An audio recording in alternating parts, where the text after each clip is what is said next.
Bienvenue dans le podcast d'Elpis. Je m'appelle Johanna et ce podcast a été créé pour encourager ta croissance spirituelle et personnelle. Elpis, connecté pour impacter. Bonjour et bienvenue dans ce nouvel épisode du podcast d'Elpis. Aujourd'hui, on parle ensemble de 3 choses qui peuvent t'empêcher d'entrer dans ta destinée. J'ai décidé de traiter de cette question en faisant 3 vidéos et aujourd'hui donc ce sera la première et nous allons vraiment spécifiquement parler d'un sujet qui me tient à cœur et ce sont les blessures de l'âme, les blessures qui t'empêchent d'être toi-même. Je vais poser tout de suite un petit disclaimer par rapport aux blessures. Les blessures, nous en avons tous, voilà. Et il n'est pas question de qui a eu la pire vie, de qui a été le plus gâté, qui a été le moins gâté. C'est pas question de ça, c'est que quoi qu'il en soit, nous avons tous des blessures. Mon point est le suivant. Quelle que soit la qualité de ton éducation et l'amour que tu vas donner à tes enfants, tu es un humain qui a été blessé par des parents, peut-être extrêmement aimants, mais qui t'ont blessé.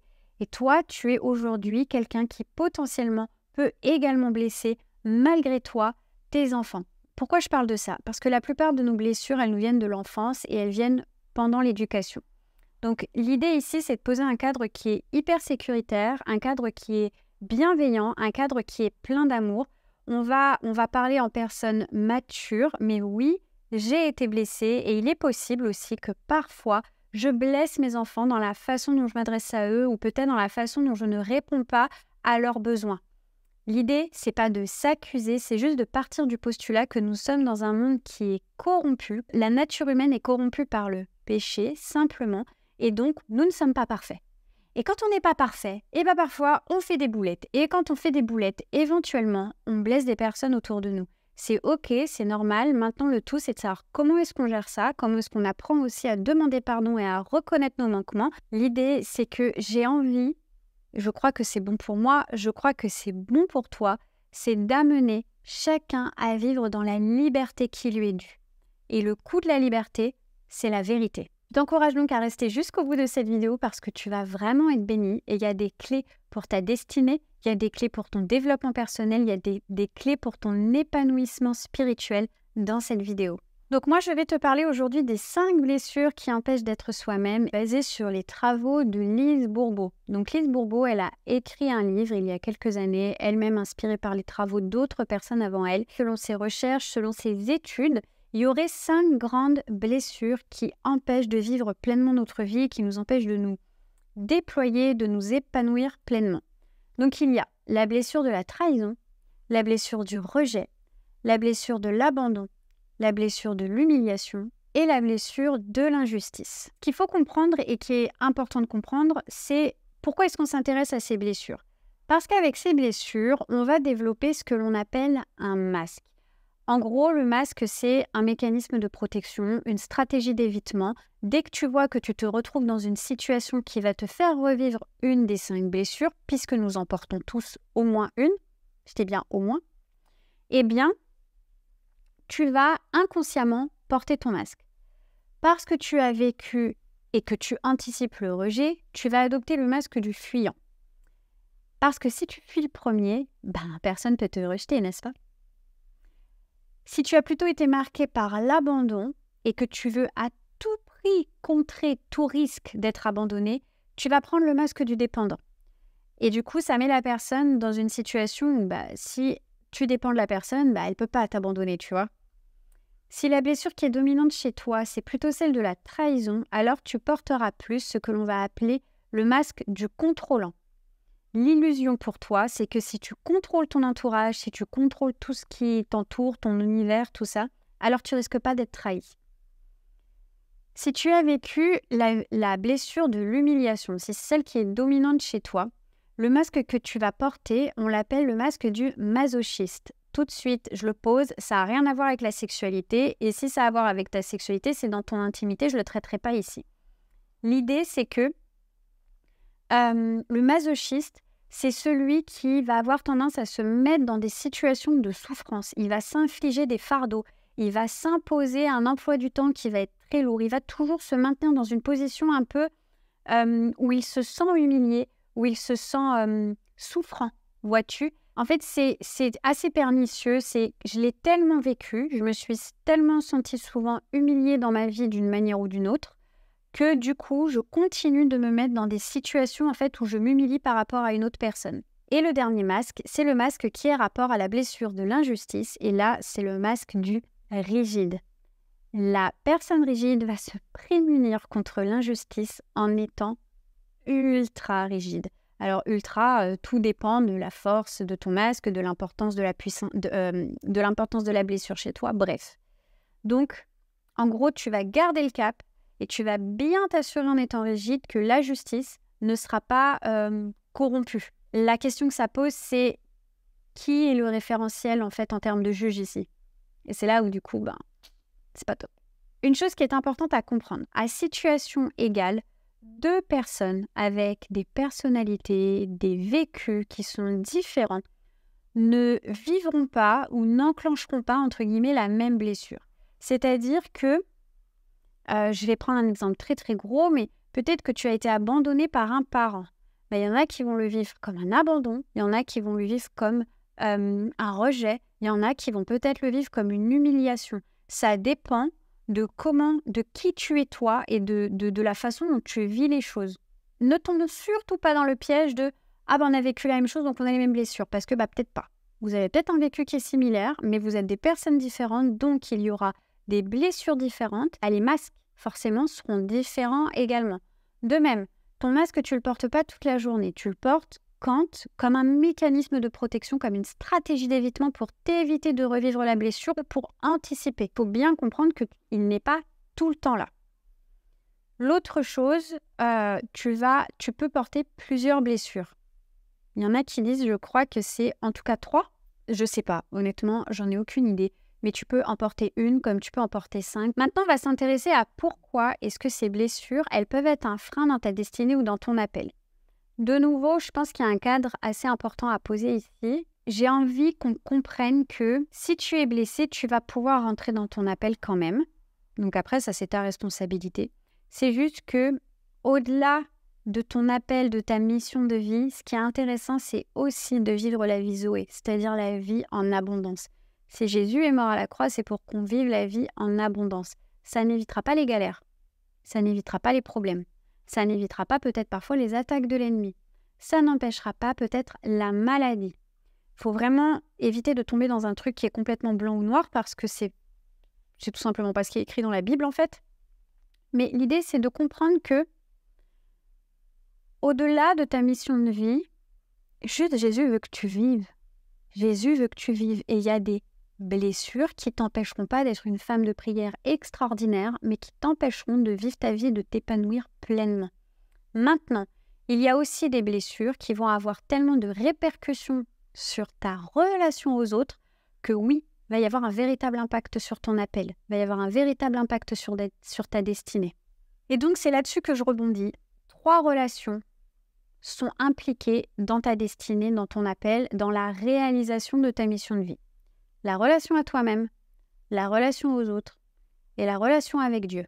Ta relation avec Dieu, elle est à l'image de la relation que tu as avec toi-même et elle est à l'image de la relation que tu as avec les autres. Je crois qu'il est très important qu'on comprenne qu'on n'est pas des blanches colombes avec Jésus dans nos temps de prière et ensuite on est des personnes toutes blessées, rabougries et puis passives-agressives avec les personnes à l'extérieur ou alors ultra dénigrantes envers nous-mêmes dans nos discours intérieurs. Il n'y a pas de fin. On n'est qu'une seule et même personne, quoi. Et ta vie spirituelle, ta relation avec Dieu, elle transcende tous les domaines. Donc, si ta relation aux autres, si ta relation à toi-même est imbibée de tes blessures, forcément, ça va avoir des conséquences sur ta foi, puisque ta foi est étroitement liée à ta relation et à la vision que tu as de Dieu. Tes blessures non traitées, elles sont comme les chaînes que les prisonniers ils ont à la cheville. En fait, tes blessures non traitées, elles te retiennent en arrière. Donc, c'est comme si tu étais un animal qui avait un territoire, mais de centaines de kilomètres, allez, peut-être pas des centaines, des dizaines de kilomètres de territoire t'appartiennent, tu vois, mais tu es pris au piège, dans les pièges de braconniers. Tu vois ces trucs-là, comme dans Rox et Rookie, les blessures qui ne sont pas traitées chez toi, elles vont entraver l'investissement, ton investissement dans la destinée que Dieu t'a donnée. ton investissement ou le fait que tu ailles saisir la vie Zoé que Dieu veut pour toi. Alors, comment est-ce que ça fonctionne? Eh bien, il peut y avoir des émotions ou des appréhensions qui vont être rattachées à ton passé. La colère et l'amertume aussi, j'ai fait une vidéo sur la colère, je te la mets juste ici, tu vas pouvoir aller la regarder. Enfin, j'en ai même fait 2 et elles sont très bien. Donc, la colère et l'amertume peuvent t'empêcher d'envisager les choses avec foi, avec paix et avec enthousiasme. La peur de revivre une de tes 5 blessures aussi. Donc, les 5 dont nous avons parlé plus haut, si tu veux t'en rappeler, tu dis le mot trahi. Trahison, rejet, abandon, humiliation, injustice. Et tu pourrais aussi ne pas être en mesure de t'ouvrir à de nouvelles opportunités parce que tu te définis encore, sans le savoir, au travers de tes blessures, au travers de ton passé, au travers de ton vécu, au travers même de paroles qui auraient pu être prononcées sur toi, sur ta vie. Donc maintenant, on va aborder les conséquences dans ta relation avec Dieu. Tu peux tout à fait connaître ta Bible par cœur, c'est d'ailleurs ce que Jésus reprochait aux pharisiens, mais être totalement incapable de la vivre dans ton cœur parce que, par exemple, tu as peur que Dieu te trahisse. Tu peux très bien savoir dans ta tête qu'il y a un trésor de bénédiction qui t'a été acquis à la croix, mais ne pas être en mesure de l'accueillir parce que tu as tellement vécu l'humiliation que tu es incapable d'envisager une vie légère, une vie sans souffrance, par exemple. C'est comme quand Jésus te dit que son fardeau est doux et léger, toi tu l'entends là, mais que c'est quelque chose que tu ne peux pas appliquer parce que tu as l'habitude de te mettre de la pression, tu as l'habitude de te sentir oppressé, écrasé par la tonne de choses que tu crois que l'on attend de toi que tu fasses. Tu peux savoir que la justice appartient à Dieu, mais vouloir l'appliquer toi-même en jugeant selon ta propre vision des choses ou en voulant te venger. Et ça peut être tout à fait secret. Parfois, par exemple, on va refuser d'accorder son pardon parce qu'intérieurement, on a l'impression que, en voulant à la personne, on la punit. Mais la seule personne que tu punis, c'est toi. Je t'invite à aller regarder pas regarder parce que c'est pas une vidéo, mais tu peux aller écouter mon podcast sur le pardon. Parfois, on va juger en accusant les gens de manquer d'amour. Puis c'est pas un jugement, tu vas te dire « Ah, il manque d'amour, oh, faut plus d'amour ». C'est tellement joli, ça sonne tellement Jésus et Évangile, mais c'est un jugement parce que tu ne sais pas ce qui se passe dans la réalité du cœur des gens. Et ça aussi, c'est quelque chose qu'on va beaucoup voir chez les personnes qui... un exemple que j'ai pas mal vu, les personnes qui ont un appel auprès des nécessiteux ou après, par exemple, des femmes battues, vraiment des populations qui sont très définies comme ça, SDF, femmes battues, migrantes. Et si toi, tu ne te sens pas appelé auprès de ces personnes-là, attention, je ne dis pas que tu détournes le regard et que jamais de ta vie, tu vas aller faire un don, rien à voir. Ça, après, c'est encore autre chose. Mais si toi, tu sais que tu n'es pas appelé, eh bien, il y a des personnes qui vont se sentir appelées auprès d'autres populations, puis qui vont peut-être venir, moi, m'accuser. « Ah, Johanna, tout le monde devrait être investi auprès des SDF, tout le monde devrait être auprès des femmes battues. En plus, tu as les femmes à cœur, quand même. Qu'est-ce que nous dit la Bible ?» C'est un jugement. C'est un jugement. Et il y a quelque chose aussi dont on parle peu. Il est possible que tout au fond de toi, dans ton cœur, tout bien caché, tu vois, vraiment dans une petite pièce secrète de ton cœur, il est possible qu'il y ait du ressentiment envers Dieu. Peut-être que tu ne le crois pas parce que tu lui en veux. Tu as peur qu'il te mente, tu as peur qu'il te trahisse parce qu'il te reste encore de la colère, une forme d'incompréhension, quelque chose vraiment par rapport à ce que tu as vécu qui reste encore et qui vient ternir ta relation avec Dieu. Alors, toutes ces blessures, tout ça, ça ne change rien à l'amour que Dieu a envers toi. Et ça, c'est vraiment pareil. Des fois, il y a beaucoup d'amalgame qui est fait. Nous aurons à rendre compte, mais c'est pas parce qu'on a à rendre compte que ça veut dire que Dieu ne nous aime pas. Dieu nous aime tous de la même façon. Par contre, Dieu est un Dieu de justice, il est un Dieu aussi qui est très objectif. Il te demande quelque chose, tu ne le fais pas, il t'aime. Par contre, il va falloir que tu rendes compte parce que tu ne l'as pas fait. Voilà, en fait, il est pas très compliqué. Donc, ça ne va rien changer à l'amour que Dieu a pour toi. Ça ne va rien changer du tout. Par contre, c'est comme si ça brouillait la ligne entre vous. C'est comme si tu ne pouvais pas le voir, comme si tu ne pouvais pas l'entendre avec, entre gros guillemets, pureté. Parce qu'il y a des interférences entre lui et toi. Il y a de la saleté, il y a quelque chose qui brouille la ligne et qui vient entacher le message. Ce qu'on peut faire, c'est marcher à la recherche de cette pureté dans nos démarches et puis dans notre envie de vérité, dans notre envie de liberté. Et ça, ce sont des choses qui vont venir faciliter notre compréhension et notre vision de Dieu. Maintenant, les conséquences de ces blessures non traitées sur ta relation aux autres. Ta mission de vie, ta destinée, ton appel, tu emploies le mot que tu as envie, elle a pour but une personne. Nous sommes les pieds et les mains de Jésus sur terre et nous sommes là pour répandre son amour, sa bénédiction, sa paix, sa lumière autour de nous. Notre vie est un canal de bénédiction. Il y a quelque chose que j'ai appris quand j'étais infirmière en psychiatrie, c'est qu'au-delà de toute la connaissance et au-delà de tous les outils que tu peux avoir, ton véritable et ton meilleur outil de travail, c'est toi-même. Se connaître, savoir où on en est, savoir ce qui va venir toucher nos limites, savoir ce qui va venir activer quelque chose en nous, pourquoi ça vient l'activer, bref. Tout cela, ça va te rendre plus adéquat, plus pertinent. Et ça va t'éviter les transferts, ça va t'éviter de placer... Des fois, on croit répondre aux besoins de quelqu'un, mais en fait, on répond aux besoins non comblés chez nous pour la personne. Tu vois ce que je veux dire? Du coup, la personne, on passe à côté parce qu'on est complètement à côté de la plaque. En plus, on vient ternir la relation parce que on n'est pas réellement à l'écoute, parce qu'on s'écoute nous-mêmes. Enfin bref, si tu es au clair sur qui tu es toi, si tu arrêtes d'essayer de penser à la place de la personne ou essayer de projeter des choses sur la personne, et des fois on le fait malgré nous, c'est pas que pour les gens qui pensent trop, ok? Plus tu es au clair sur toi-même, plus la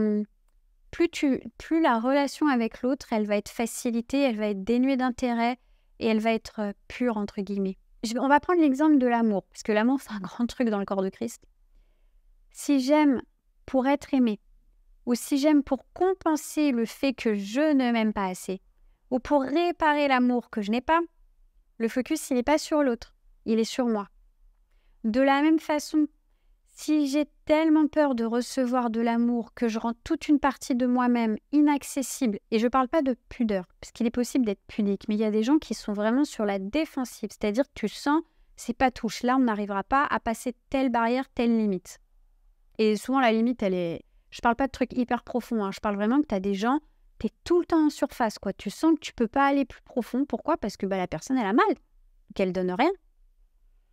Mais de nouveau, le focus, il n'est pas sur l'autre. Le focus, il est sur toi, mais tu t'en rends même pas compte, en fait. C'est là où c'est hyper important d'être au clair. Ce que je veux pour ma vie, et je crois que c'est aussi ce que tu veux pour la tienne, ou en tout cas, je t'encourage à soupirer après ce genre de choses, ce sont des collaborations qui sont saines. Ce sont des relations qui sont saines, des amitiés qui sont saines. Parce qu'au-delà de ton appel, au-delà de ta mission de vie, il y a ton épanouissement personnel. J'en reviens à cette notion de vie Zoé. Être libre et marcher dans la vérité, c'est aussi être en capacité de développer et d'entretenir des relations qui sont saines. Et puis, il y a des conséquences pour ces 5 blessures qui empêchent d'être soi-même. Eh bien, il y a des conséquences sur la relation à toi-même. Parlons vrai. La relation à toi-même, c'est la deuxième relation la plus importante. Je la traite en dernier, mais c'est la deuxième relation la plus importante. Ta relation à Dieu, ta relation à toi-même, c'est primordial. C'est hyper important. Ça ne veut pas dire que les autres ne comptent pas. C'est pas du tout ça. Mais de nouveau, je le dis tout le temps, tu ne peux pas donner de ce que tu n'as pas reçu. Donc il faut que tu ailles au pied du Père pour te remplir de ce que lui a à te donner. Plus tu vas avoir une relation qui est transparente avec Dieu, plus lui va pouvoir te montrer des choses chez toi, plus tu vas pouvoir grandir, plus toi tu vas aussi aller chercher auprès de Dieu en fait quel est le regard que lui porte sur toi.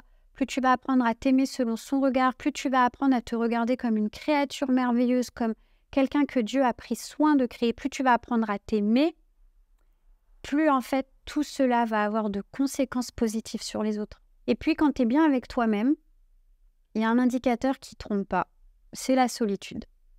Est-ce que c'est agréable pour toi d'être toute seule ou pas? Et alors attention, je ne parle pas d'être toute seule, je suis cachée, j'ai peur des autres, donc je préfère être seule chez moi, parce que c'est un autre problème. Ou alors d'être seule, mais genre je m'anesthésie avec la radio, Netflix ou quoi, et je suis incapable de rester seule à boire le café avec moi-même et à juste profiter de mes temps de solitude et d'être bien avec ma tête, bien avec mes pensées, bien avec ce que j'ai vécu aujourd'hui. Lorsque le silence revient, que toutes les tâches sont faites, ce qui fait que tu peux te reposer, que tu peux être en paix, que tu peux profiter d'une pièce qui est vide et silencieuse, c'est la relation avec toi-même. Alors je te pose la question, aimes-tu passer du temps seul avec toi-même? Et ça vient forcément sur le sujet de l'estime de soi et de la confiance en soi. L'estime de soi, en fait, c'est l'amour que tu te portes. Grosso modo, c'est comment tu t'estimes. Quelle est la valeur que tu portes à ta propre personne. La confiance en soi, c'est comment est-ce que exactement comme tu vas connaître et avoir confiance en quelqu'un, tu vas avoir confiance en toi et tu vas te connaître. C'est exactement la même chose. Donc j'ai envie de te demander, est-ce que tu t'autorises à rêver? Est-ce que tu crois que tu mérites de vivre de belles choses? Toutes les belles choses qu'il y a dans ton cœur. Est-ce que tu t'aimes assez pour accepter que Dieu t'aime et qu'il veut le meilleur pour toi? Est-ce que tu crois que Dieu t'appelle? Est-ce que tu crois qu'il croit en toi? Crois-tu que ta vie aura et a déjà un impact? Que tu le veuilles ou non, ta vie elle a de l'impact. C'est un fait. Maintenant, quel est l'impact que tu veux qu'elle ait? Est-ce que tu crois que tu as le droit de prendre ta place? Et pas de prendre de la place. Ça a été et ça reste encore un combat pour moi, c'est j'ai le droit de prendre ma place. Ça ne veut pas dire que je prends de la place. C'est pas la même chose. Est-ce que tu t'es pardonné les choses que tu te reproches encore en secret? Il n'y a pas longtemps, bref, je parlais avec une fille, elle m'expliquait une situation qu'elle a traversée, puis je sentais vraiment, c'était très très fort sur mon cœur, je sentais la notion de pardon. Du coup, j'ai exploré un peu ça. Je lui ai dit, est-ce que tu t'es pardonné à toi-même? Elle me dit, ben non. Et là, les larmes qui coulent. Non, je m'en veux, je suis en colère, j'ai été bête. Est-ce que tu t'es pardonné? C'est la question que je te pose. Toutes les choses dont on vient de parler là, elles ont un impact. Aussi cachées, aussi enfouies soient-elles, tout ce dont on vient de parler, ça a un impact. Voilà pour cette première vidéo de la série, les 3 choses qui t'empêchent d'entrer dans ta destinée. Aujourd'hui, nous avons parlé des 5 blessures de l'âme, trahison, rejet, abandon, injustice, humiliation. Prends un temps pour faire le point là-dessus, prends un temps pour guérir, un temps de mise à part. Je l'ai déjà fait, je vais le refaire. Et je crois vraiment que c'est salvateur, que c'est salutaire, que c'est bon pour toi, que c'est bon pour les gens qui t'entourent et que c'est bon aussi par rapport à tout ce que Dieu t'a confié et dont tu es aujourd'hui la gestionnaire. Je te dis à la semaine prochaine. Ciao, ciao. Merci d'avoir écouté ce podcast jusqu'au bout. Je suis sûre qu'il t'aura parlé. Alors, pour aller plus loin, je t'encourage à cliquer dans le lien juste en dessous afin de rejoindre notre communauté de femmes inspirées et inspirantes. Tu recevras tous les lundis matins un mail qui va encourager ta foi. En attendant, passe une magnifique journée. Bye!